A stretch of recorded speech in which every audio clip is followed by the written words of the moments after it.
आपने पालतू बना लिया। जो मीडिया आपसे सवाल करता है कि आप इतना काम कैसे कर लेते हैं 18-18 घंटे, कौन सी टॉनिक लेते हैं, फिर आप एक बॉलीवुड के स्टार को बिठाते हैं, वो पूछता है कि आप अपने पर्स में पैसे रखते हैं कि नहीं रखते हैं, आम काट कर खाते हैं या चूस कर खाते हैं। नमस्कार, मैं हूं अक्षय और आप सभी लोग देखना शुरू कर चुके हैं नेशनल संवाद।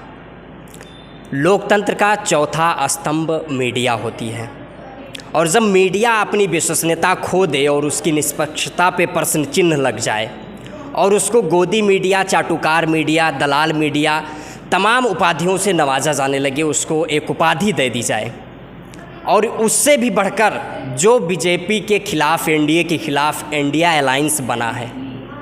इंडिया अलायंस ने एक लिस्ट जारी किया है, उसमें 14 एंकरों का बहिष्कार किया गया है, बाइकआउट किया गया है। क्या है ये पूरा मामला? हमारे साथ बातचीत करने के लिए लखनऊ विश्वविद्यालय में प्रोफेसर राजनीतिक विश्लेषक रविकांत सर हैं। सबसे पहले स्वागत है सर आपका। बहुत शुक्रिया।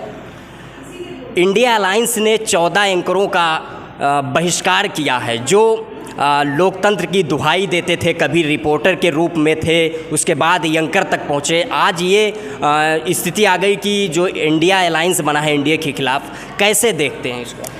देखिए, खुद इंडिया अलायंस के लोगों ने कहा है कि ये बहिष्कार नहीं है, बस हम इनके कार्यक्रमों में नहीं जाएंगे, वो तो एक किस्म का ये सविनय अवज्ञा है और हम उनके साथ असहयोग करेंगे, माने उनके साथ नहीं जाएंगे। लेकिन पिछले 9 साल से जो हो रहा था मीडिया में, उसने पूरे मीडिया की क्रेडिबिलिटी को ख़त्म कर दिया। जिसे चौथा स्तंभ माना जाता है, जो सत्ता से सवाल करता था, जो लोगों के सवालों को उठाता था, वो आज दलाली कर रहा है। और मैं खुले तौर पर बोल रहा हूँ, इसमें कोई शक नहीं है कि जो सरकार से सवाल न करके विपक्ष से सवाल करे तो क्या ऐसी मीडिया हो सकती है, उसका ये चरित्र हो सकता है? तो जिनके साथ आप जो काम कर रहे हैं, और मैं समझता हूँ कि ये एंकर से ज़्यादा बड़ा अपराध उस कारपोरेट मीडिया का है, उनके मालिकों का है, ये सिर्फ एंकर्स का नहीं। क्योंकि मैं देखता हूँ 2014 के पहले यही एंकर्स थे, यही नविका कुमार थी, यही आपके चित्रा त्रिपाठी थी, यही सारे लोग थे जब मनमोहन सिंह से सवाल हो रहे थे, सत्ता से सवाल हो रहे थे। लेकिन 2014 के बाद इनका पूरा चरित्र बदल गया।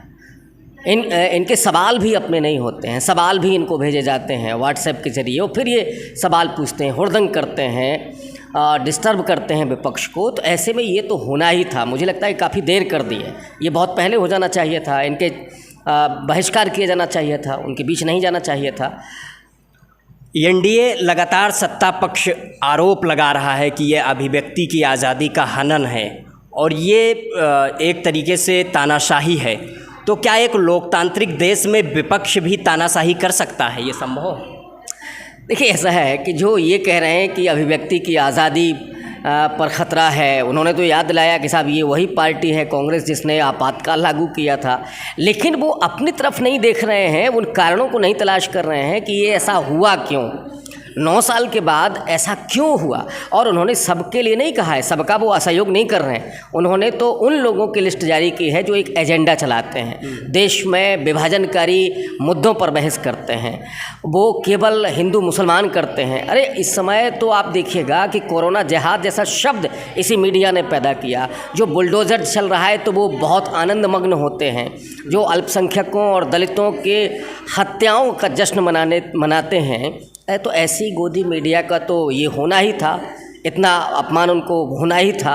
तो मैं नहीं समझता कि कोई अभिव्यक्ति की आज़ादी का सवाल है, कोई लोकतंत्र के गला घोंटने का सवाल है। दरअसल ये वो सवाल है कि जहां आप अपने एटिकेट और मैनर को भूल गए हैं, आप अपनी नैतिकताएं भूल गए हैं, आप अपने मूल्य और उसूल भूल गए हैं, आपके जो ड्यूटीज़ हैं आप वो भूल गए हैं। तो उस समय अगर इंडिया अलायंस इस तरह का प्रतिबंध अपने लोगों पर लगाता है कि हम नहीं जाएंगे उनके बीच में, तो फिर ये रोना क्यों, ये बिलाप क्यों? कभी आपने अपने को आईने में देखा है कि हम जो कर रहे हैं वो क्या सच में लोकतंत्र के लिए कर रहे हैं? और अगर आप लोकतंत्र के खिलाफ कर रहे हैं तो फिर इसके लिए भी तैयार उनको होना चाहिए था।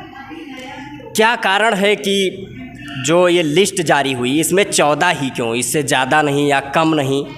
दूसरी बात, ये लोकतंत्र में जो विपक्ष की वर्तमान में भूमिका है, क्या वो बीजेपी ख़त्म करना चाहती है? किस दृष्टिकोण से आप देखते हैं सर? देखिए, नरेंद्र मोदी के आने के बाद उन्होंने एक नारा दिया था, कांग्रेस मुक्त भारत, और जब इंडिया अलायंस बन गया है तो वो विपक्ष मुक्त भारत देखना चाहते हैं। तो इसका मतलब है कि आप डेमोक्रेसी नहीं देखना चाहते हैं। जब यहाँ आप कहते हैं कि साहब ये हमारी जो लोकतंत्र की जननी है, मदर ऑफ डेमोक्रेसी है, दुनिया में ढिंढोरा पीटते हैं, और भारत में आप मर्डर ऑफ डेमोक्रेसी करते हैं, वो जिसे आपने पालतू बना लिया। जो मीडिया आपसे सवाल करता है कि आप इतना काम कैसे कर लेते हैं 18-18 घंटे, कौन सी टॉनिक लेते हैं, फिर आप एक बॉलीवुड के स्टार को बिठाते हैं, वो पूछता है कि आप अपने पर्स में पैसे रखते हैं कि नहीं रखते हैं, आम काट कर खाते हैं या चूस कर खाते हैं। इस तरह के सवाल क्या मीडिया में कभी होते थे? तो इसलिए जो हो रहा है वो मुझे लगता है कि लोकतंत्र की भलाई के लिए हो रहा है। भले ही आप उसको ये कहें कि विपक्ष ने ये ऐसा किया वो गलत है, ये बहुत पहले होना चाहिए था, मेरा ऐसा मानना है। रही बात इसकी कि 14 नाम ही क्यों, डेफिनेटली ये 14 नाम नहीं है, ये नाम 14,000 भी हो सकते हैं, ये नाम 14 लाख भी हो सकते हैं, क्योंकि हर जगह ऐसे लोग मौजूद हैं। यूट्यूब पे भी मौजूद हैं, मीडिया में भी मौजूद हैं, दूसरी जगहों पर भी मौजूद हैं, जो एक विभाजनकारी एजेंडा चलाते हैं। लेकिन विपक्ष ने बहुत धैर्य रखते हुए ऐसे लोगों का असहयोग करने की बात की है जो केवल और केवल विभाजनकारी एजेंडा चलाते हैं, सत्ता की दलाली करते हैं और विपक्ष का अपमान करते हैं। इसलिए मुझे लगता है कि 14 फिलहाल पर्याप्त हैं, और यही टेस्टिंग है कि अगर आप नहीं मानते हैं और दूसरे लोग भी करते हैं तो फिर ये इंडिया अलायंस उनका भी असहयोग करेगी।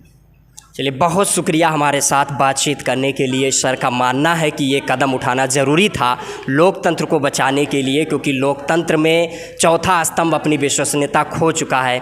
अक्षय की रिपोर्ट, कैमरे के पीछे हरीश रावत हैं, बहुत शुक्रिया। अगर वीडियो फेसबुक पे देख रहे हैं तो पेज को फॉलो करें, चैनल पर देख रहे हैं तो चैनल को सब्सक्राइब करें। जय हिंद, जय भारत।